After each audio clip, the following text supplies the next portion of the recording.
me hit the record button first. Let's do a little recap from Family Reunion. I want to, the plan for this morning, tomorrow morning, and Friday morning is to do a Family Reunion recap. So my hunch is that you guys all went to different breakout sessions. My hope is that you all went to some of the bigger sessions, the kind of the ones that, you know, where there weren't any other options. And what I'd love to do today is just create a nice little forum where you can share a little bit about what some of your highlights were. I'd love to hear if you heard a cool marketing idea or lead generation idea or a technology idea, if you could share it with the group. This morning at 10 o'clock, there will be a drawing for those that took notes and submitted it appropriately according to the way that Aubrey is requiring, and there'll be $1,000 winner today. So if you have not completed those notes, please do so. Tell me a little bit about, I want everyone to interact today, even if you don't want to show your face. That is almost acceptable, but I'll work with it for today. Tell me a little bit about what you learned yesterday. What did you hear? Have you determined an action step that you're going to take? Walk me through what your experience was like the first day. And then I'll share some stuff too. Who wants to start? I'll start. Oh gosh, you guys, that was the best thing of the day so far. Let's start with Jamette. I think she was one of the people that said something. Did I? Well, you were reaching towards the computer, so I thought you were unmuting yourself. So I don't know, there's several of us who are kind of definitely on the newer side of PC and real estate. So we went to a breakout session that was on just command, and it was like the 5 basic steps of command. And we got this PDF that goes in detail. So we learned, like, we got all of our social networking hooked up yesterday. So we learned how to interact. Like, one of the biggest things I think we got was we got our Gmail connected to command. So whenever you interact with a client, it sends those emails, attaches them to the client, and then it puts them in like an orderly fashion of like chronological order. So that, for me, I think we were all like super excited about that. But I'm going to post that whole thing to the PC group, like the notes and the like the PDF too, so everybody can have that. Oh, that was my next request. Thank you for that. Thank you very much. Yeah, that way you can. I will do that. The goal ultimately is for all of your parts of your business, so to speak, to be integrated into command. So when you get to work every day, you just open up command, and command reminds you who you need to call, sends you alerts. When you go to a certain contact page, it logs any texts and interaction emails and whatnot that you've had with a prospect, and you can say, oh yeah, that's the person with the dog named Charlie or whatever, right? Okay, who else? Was Mindy one of the people that was yelling out? Yeah. So I really liked getting Gary's perspective with Zillow and how he touched on that. And I mean, it's really kind of, I think, what we all discussed the other day too, but to hear him say it, like, to add value to your database and to really, hone in on your people, that they're not going to go anywhere else if you're providing them all of everything that they need. The only thing that I would add to that would be, like, every single time, meaning like your job as a real estate agent that is nurturing and building those relationships is to meet all of their needs all of the time.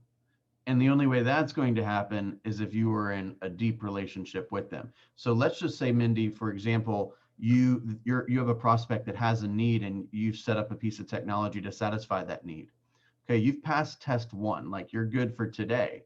The potential issue is what happens if they have a need in 2 weeks and you didn't anticipate that need, or you weren't aware of that need, or you didn't ask about that need, and then they get what they need from another real estate agent or some website that is not affiliated with you. Then you've got like a chink in the armor, basically, right? Like now you've either possibly lost the relationship or you've got some, you got to figure out how to repair it. Does that make sense? So it's not like a one-time shot. It's like you are their advisor until they Right. realize that they're getting a better experience through some other channel that's not affiliated with you. So if Redfin or Zillow or Eric can create a better experience, they may leave you, right? So that's our job every single day. We should wake up saying, I got a database of 300 people that may need something. I need to be the one that lets them know that they shouldn't be making real estate decisions without talking to me first, all the time. Does that make sense? Yeah, I think he broke it down really good when he talked about like unique value and mutually exclusive value and the ecosystem. Like I kind of understood it better, I think, Yeah. when he did it that way. Yeah, I liked how he's like, if I've got an Android, I don't really need an iPhone. Like I don't need another ecosystem, right? But I could certainly have Netflix and an Amazon account, right? They're two totally separate things. So yeah, I love the way he broke that down. Did y'all like? It kind of put some context to the business at large. Like you think you've got this like static business, and you don't have to worry about like what happens in the global economy and what happens with interest rates and what happens with foreclosure delays and all these kind of things. No, that is very much your world, your business. You really need to understand a lot of that. Make sense? Okay, who else wants to share? Actually, what I was going to say goes right along with that. I don't have my notes in front of me because I can't remember who said the quote, but it's actually stuck with me the rest of the day. It said, he said, stop focusing on selling houses and start focusing on solving problems. Yep, that was one of the couple things I wanted to talk about today. That was one of my favorite lines from the whole day. That was my favorite. Yeah, I think that was my like top favorite one, because that's the same thing. It's like if they think of you, if something happens and they think of you, it's not a bad thing that they're like, oh, I need to sell my house. It's a good thing that they're like, oh, this happened. Who can help me solve this problem? Oh, I That's know. right. That's right. You also got to remember, guys, that like this is a bit of a generalization, but I'll go ahead and it's actually considerable generalization, but I'll go ahead and say it.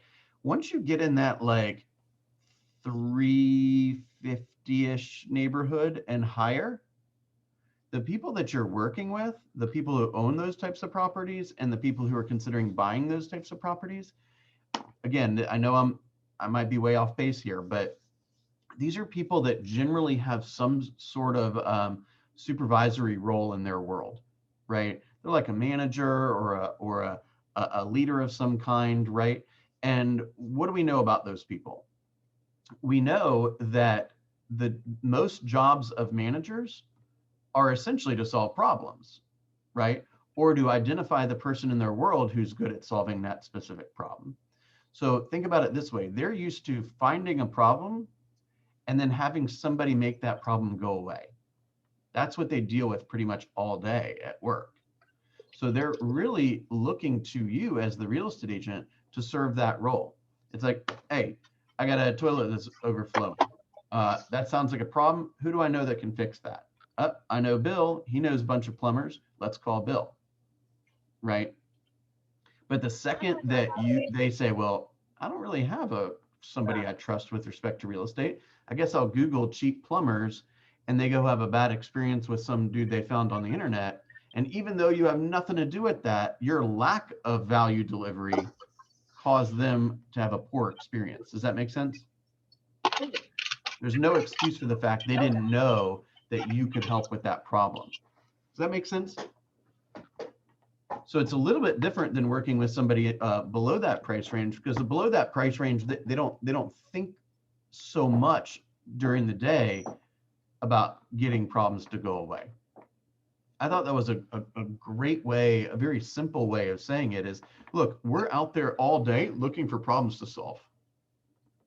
The cool part about it is when we solve some problems, we get paid a lot of money. Heather, what did you want to add anything else to that? No, that was just pretty much it. I just thought that was really It's like a really, really, really good quote. And what we really need to do and focus on that, because then once we start solving problems for people, it just shows them that, we're efficient and we're accountable and reliable. Right. And you know what else it does is it creates a story. People love hearing stories. And then Right. you're a go-to person that when something happens to somebody else, they're like, hey, call Heather because, she can figure it out. That's right. Hey, we got something's leaking. Call Heather. She'll get the right person in the house to fix it. My lease is running out. I got a problem. Let's go buy something. My mortgage is too expensive. I got a problem. Who do I call? Heather. She'll introduce me to a lender that can make that problem go away. Right. So you want to be known as the problem solver, and you, to some extent, want to be pretty willing to share those stories, right? Because if I help Michael solve a problem, do you think there's a chance that Eric will have a similar problem in the future? And if Eric is watching my social media feed or looking at my Instagram of me, helping, then it makes a pretty significant difference, right? I think Tawantis wanted to say something. Maybe Donna, who wants to go next? Oh, sorry, Bill. I was gonna say definitely. I think the value proposition is the best way for us. Anytime what we're doing right now, as far as the Zillow and any other competition, just making people feel that way and giving them that value. So I totally agree with that. And then another thing that I liked yesterday, I watched the Solo Agent. I don't know if anybody else got to see that one, but I watched the Solo Agent panel, and they had 3 people. One guy had 26 units, somebody else 36 and 196. But I think they gave very significant little pointers about their own individual success. And a lot of it still comes down to being their authentic self, which I love because of the fact that one of the guys, right, he gets a lot of his referrals from the gym. Yeah. That correspond with my life because, of course, I like to work out. So Yeah. and the other girls, the first one had 96, said that was like her thing as well. She does like a Fabulous Friday, and she lets people just see her, like, this is me. So I think attracting who it is that's going to be your potential clients and letting them know that you're this wonderful human in your own aspects outside of real estate and opening up to your world has a great way of relating to people so they can want to relate to you. That's very well said. I completely agree with that. What we've talked about a lot is, what would you like your lifestyle to look like, right? You're like, let's use you as an example, Tawantis. Part of your lifestyle is spending time at the gym. So is it possible that we can, kind of double dip there, right? We can go to the gym, get the the exercise and feel good, yet also show other people that you're a great person and that you're fun to be around and that you're disciplined and you're serious about what you do for a living, right? So let's say that you love playing golf, or you love playing tennis, or you love to do activities at your kid's school or whatever, right? Whatever it is, how can we incorporate business and lead generation into that, right? So that you don't have to feel like lead generation is a chore. It's just a natural byproduct of you being involved in some kind of community event and then being social. Right. Yeah, I thought that was, and then you begin to be known for that, right? Right. I think that's awesome. Donna, did you want to share something? Yeah, to go back to Gary's speech about Zillow, he mentioned that consumers are looking for a digital experience first and then a physical experience following that. So it's very important for us to have an online presence so that when they're looking for an agent, that where we have that strong online presence, and then hopefully we can also give them that online seamless experience if that's what they're looking for. Did I understand that correctly? Yes, but I would let me give a thought or two on what you just said. So the takeaway is not go build a personalized, website from scratch to attract people. That's already been done for you, right? We already have an app. We already have a platform. We already have DocuSign, like everything we've got it, we've built that for you already, right? You've got a great digital experience ready for clients. So I don't think, and I guess to some degree you could say this is limited thinking, but my takeaway from that is not go, spend thousands and thousands of dollars on pay-per-click and try to compete with Zillow. It's to go use any extra money you got to go meet more people.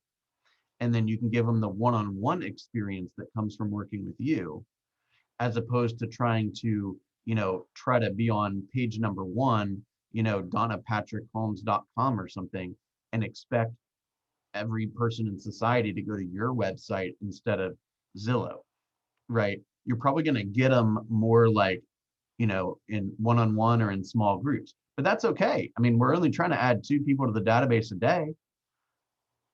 We're not trying to add 50,000 a day. You see what I'm saying? Yep, I sure do. Is that kind of the message that you guys heard as well, or Donna, that you heard?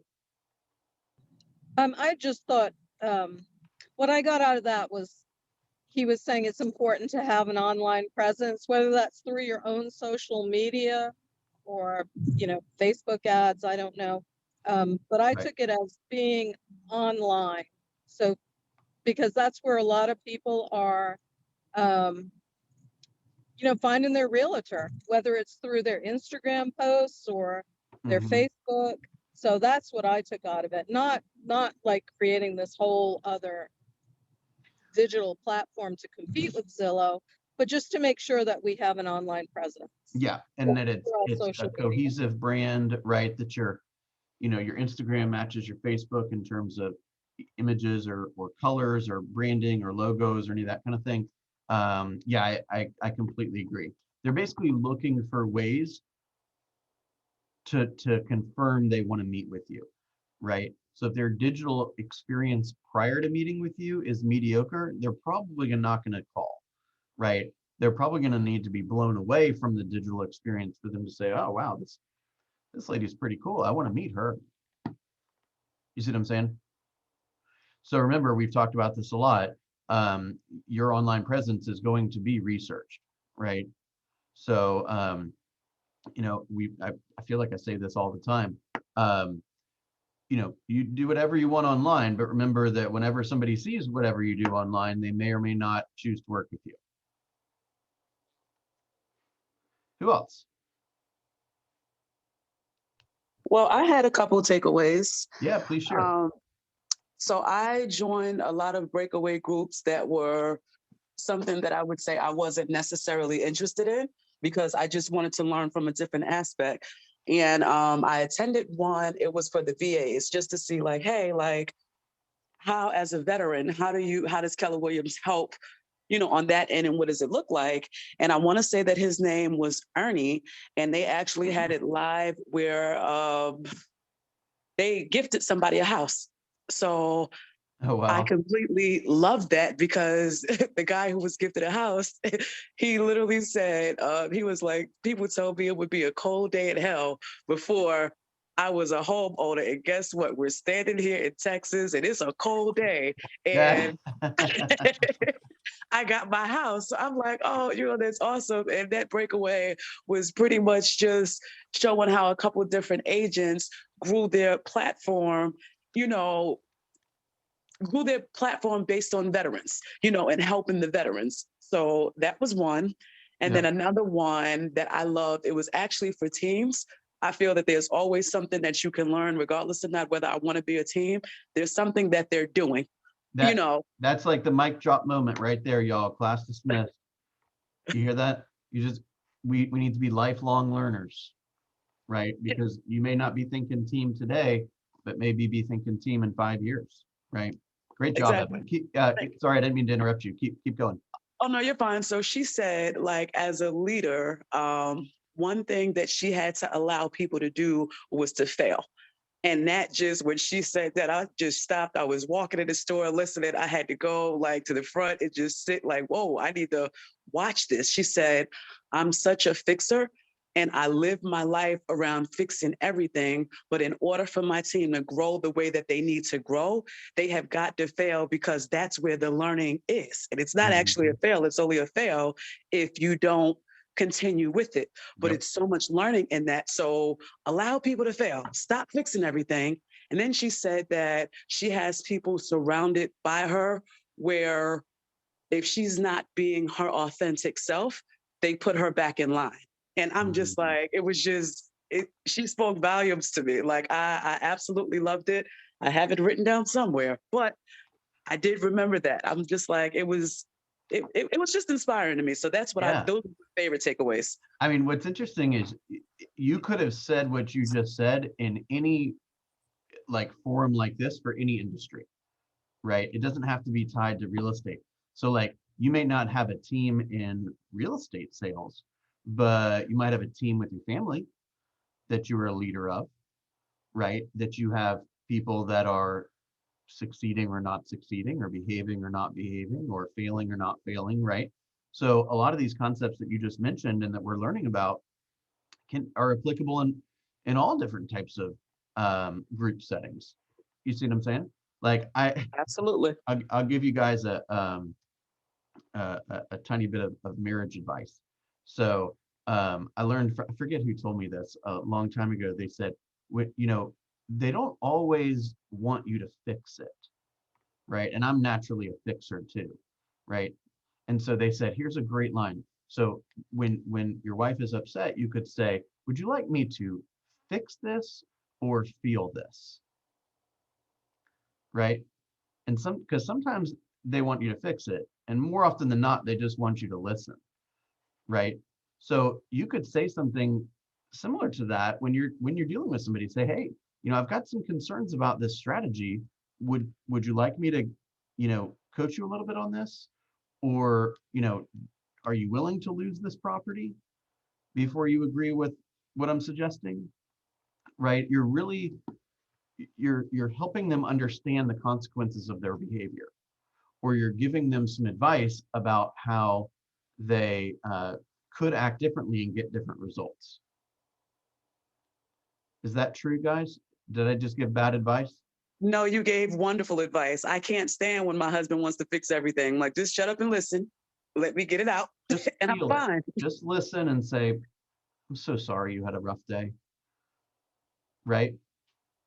Sometimes we just got to feel it. Like we got to stop ourselves and say, I know exactly how to fix this problem. Okay. So do they. Okay. They just want you to hear them. Did I upset anyone? No. Okay. Well, Ebony, you're the only one talking. Did I upset anyone else? No, you just spoke the truth. It's just sometimes people don't want to hear the truth, maybe. I don't know. There's a lot of times people don't No, you hear didn't the upset truth. anybody. I think you're good. I think the quiet is just like, you know, you're solid. I tell you, Ebony, did you have any other thoughts you wanted to share? No, those were the main three. Okay, cool. I'll throw one out and give everyone a couple more minutes to think of something if they want to share it. You know, I heard Gary say that every business has its mathematics. Did you guys hear him say that? Yep, sure did. So there is like we've been talking about for a long time, there is a mathematical relationship between what you desire and your behaviors, right? If you have this number of conversations, you will end up adding this number of people to your database. Or if you have a certain number of appointments, you will end up with a certain number of signed contracts. It's what does Gary say? The path is in the math, right? If you don't have enough of what you want, you got to go back and look at your activities, right? Because either you're doing the right thing the wrong way, the right thing not enough, or the wrong thing. And you have to quickly figure out which one of those it is and make sure that you either, if it's the right thing not enough, you got to go probably to your time management. If it's the right thing, what did I say? If it's the wrong thing, you obviously need to go figure out from people that are succeeding what they're doing, right? So what else did I say? If it's the right thing, Right thing, but the wrong way. the right thing the wrong way, you got to go look. Hey, has anyone ever tried open houses before that's having more success than me? Chances are the answer to that is yes. What are they doing? Right?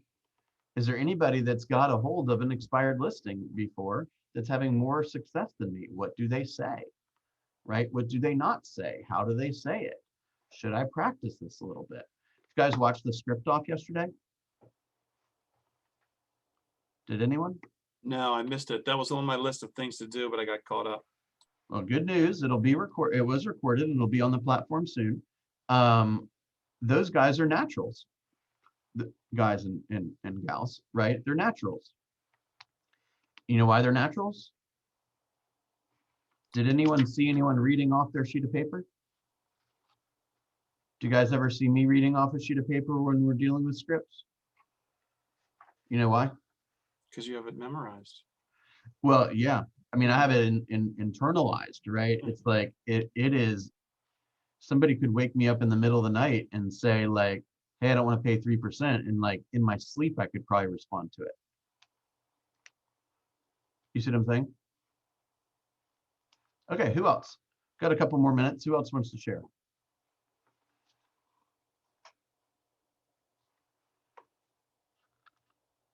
I'm going to make a nice, kind request. Have a meeting with Aubrey right after the leadership meeting, and he always asks me what I'm up to.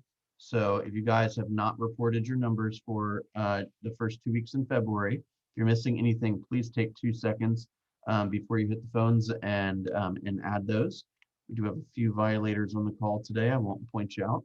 And remember that nothing starts until 11 o'clock today, right? So what does that tell us? Time for lead gen. Time for lead gen. Let's go find some people in our database that have some goals. That if you don't call them today, right, somebody else might. Make sense? No one else wants to share anything? Mihir, you were in there all day long. Bill, I was so distracted with the comments that I really You can didn't turn get those off. too many takeaways. You can turn you mean the chat? Turn that off. I think there's a button where you can close that down. Yeah, that's my focus was over in the chat box. So Yeah, okay. That's why I Well, good can't thing we share learned that on anything. day one. Let's ignore it. Put a little cover over the chat box if you have to. You know, go like this, right? I think there's a button that minimizes it though. Because there's a lot of clutter on the chat box. Oh yeah. Oh, it's you know, it froze for a second. I know. They're working on it, right? We don't need that to hear that from me. You know what I mean? Focus on the content. Ignore the chat box if it's distracting. What else? You might actually Bill, end this Bill? right on time. Yes, Mary? I thoroughly enjoyed the one about working with the veterans. I'm very passionate about working with the vets. I've actually belonged to Blue Star Military Organization, working with retired and current military. And I've always done that. And I really enjoyed watching that. Not only did they give a house away, but they talked about how they actually worked with the veterans to show them what their benefits are within purchasing a home. So that was very, very good. So I don't know much about those organizations, but I'm guessing that there's somewhat of a orientation of some kind. Yes, I actually emailed them yesterday and told them I would like to be part of the group. And they immediately emailed me back and gave me next steps. Beautiful. You know what the next step is? It's probably not on that list. Is bringing them some donuts and going to have a conversation with them and learning about what challenges they're experiencing through COVID and learning about how what challenges they're experiencing with, you know, staying in communication with the veterans that live locally and these kind of things, right? Everyone's got problems, right? So when you're trying to build a relationship with an organization like that one, let's find out what their problems are, because that's what we get paid to do. We get paid to solve problems. So if they say, yeah, we have a really hard time, you know, getting veterans to participate, right? Or we have a hard time getting veterans to whatever it may be. So great, what have you tried before, right? Let me see if I can help you. I work with business owners all day. That's what I do. I solve problems. So I'm here to help you solve your problem, right? And then maybe you can attend the orientation. Maybe you could build a lot of these people are coming, let's say they're coming back from serving. They're dealing with the same, they're dealing with all kinds of challenges, right? They probably need some financial counseling. They probably need some, help with credit score repair, possibly these kind of things, right? So like if you can be a resource for them and for the representative that kind of, oversees all that, then you become the person that, let's say that person's name is Joe, right? So when a veteran named Sarah comes in and says, "Hey, Joe, credit score sucks. What do I do?" Joe says, "Hey, you don't need to do anything other than call Mary Steele. Mary Steele will guide you the rest of the way." Make sense? I love that idea. We got to go to the person that has influence, try to identify the person or persons that have influence, and then go get into relationship with them, right?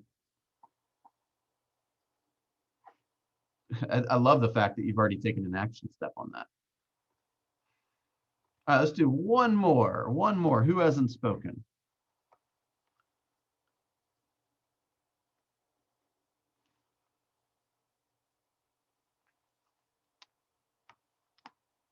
No more? No more? Should we end?